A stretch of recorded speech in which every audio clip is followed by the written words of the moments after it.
What's going on? Chris here. I'm gonna just kind of try to do some critical thinking and making a really complex topic simple to apply to everyone in every situation, like a principle. And the topic that's complex is risk management, but for the most part, in real life, you don't think of risk management. You think of just mistakes and fundamentals, like just good principles to live by. That's Jordan Peterson's book's title. It's Principles to Live By.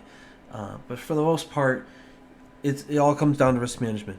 And um, we're starting with the show Breaking Bad, and Gus Fring, he says, don't make the same mistake twice. And Jane, she says we shouldn't be afraid to do the same thing twice, as each time offers a new experience. So it gets kind of confusing because we do so much in life, and it's either as a young person you take lots of risk, or when you get older, you didn't take risk as a young person, you have a harder time taking risk. So you kind of put in this quagmire of just wanting more or having a hard time managing what you got.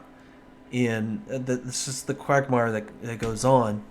And there is no quick answer to this, but for the most part, we tried asking the AI, like, how do you cap risk in life? And this is taken more from the view of someone who's done well with managing risk young, and like mostly conservative, but then having a hard time taking risk. And this is the AI's view. It's like diversifying investments, having an emergency fund, buying insurance, staying informed, making a plan, managing stress, regular checkups, and these are really good. I think that's a good view.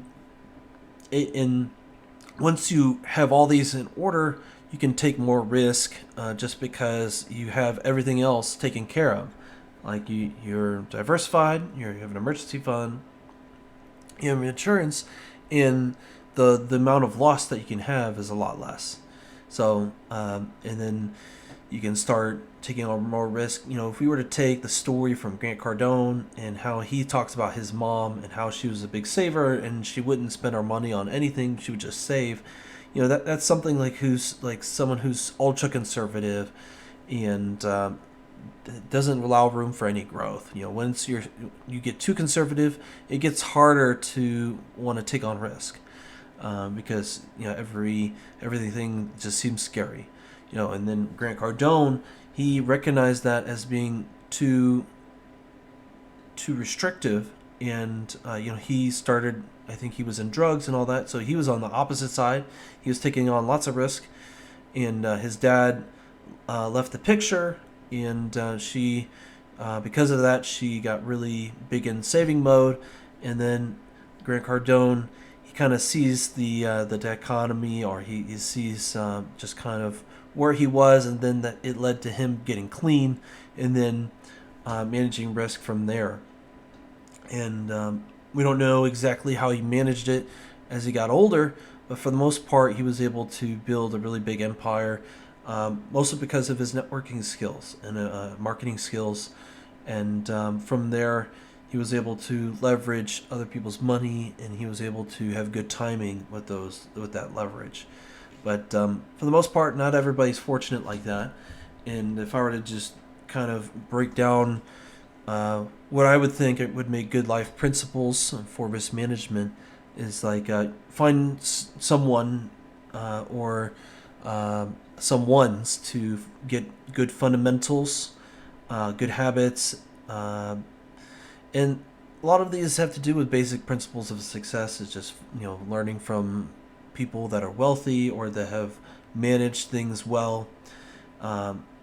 If you don't have access to those people, a good place is something that information or rules to live by that have lasted the test of time, like the Bible. Those are some people that have good fundamentals that you could implement in your life that would work really well in forming good fundamentals and habits. So I think it starts with there, right there, fundamentals and habits, and you learn those mostly from your parents, your teachers, and preachers. And not everybody is perfect in that kind of category. So many advisors make victory sure. So making sure you get many advisors, and then iron sharpens iron. Finding someone to keep you accountable, or just work on case studies on doing better. And if you can get access to the next step up, which is someone who's really successful and who to learn from, then you're able to get higher quality information. And it's just basically a recycling of information gathering, and then defining costs you could absorb, or before you walk away, and defining those costs, and then taking your stab, or taking some risk, and then looking for opportunities. That's kind of synonymous, and then executing the plan, and then just kind of coming full circle, information or review, defining the costs you can absorb, and then just repeating. And I think that's kind of just the learning cycle. If you were to just um, kind of abbreviate just the longhand, long form of it all, is that it's the learning cycle, and you can learn from.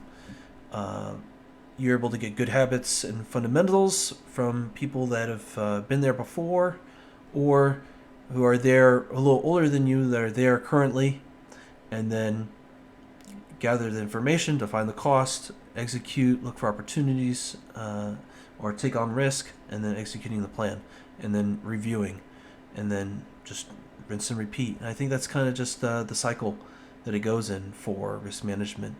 And the goal is to have good risk to reward ratios. So the lower the risk, the better. The greater the reward, the better. And sometimes you get weird risk to rewards where it's 1-to-1. Typically you want something that's greater than 1-to-1. So break even or better is a phrase I like to use in health.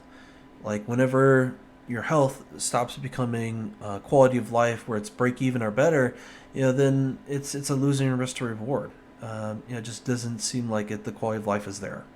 But that's kind of just, if I were to make things useful in a very practical principle sense, this is the way I would explain risk management to my child.